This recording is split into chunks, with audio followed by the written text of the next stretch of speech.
नवरात्रीच्या पावन दिवसात जेथे दुर्गा मातेची मोठ्या श्रद्धेने पूजा अर्चना केली जाते, त्याच पावन दिवसात एका विकृत नराधमाने मातेच्या मूर्तीची विटंबना केली। एवढ्यावरच न थांबता मातेसमोर घृणास्पद कृत्य केले। मानवता नगर गिट्टी खदान येथे घडलेल्या संतापजनक घटनेने संपूर्ण नागपूर हादरला आहे।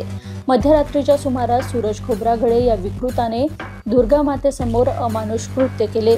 प्रथम पंडालात झोपलेल्या एका मुलाला निवस्त्र करून छेडछाड केली आणि त्यानंतर थेट दुर्गा मातेच्या मूर्तीवर अश्लील वर्तन करून मूर्तीची विटंबना केली।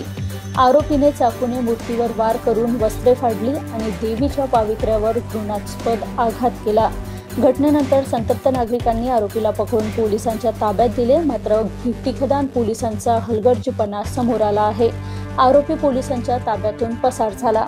या नराधमाने यापूर्वी देखील एका घोड्यासोबत अनैसर्गिक कृत्य केलं होतं, ज्याचा व्हिडिओ सोशल मीडियावर मोठ्या प्रमाणात व्हायरल झाला होता।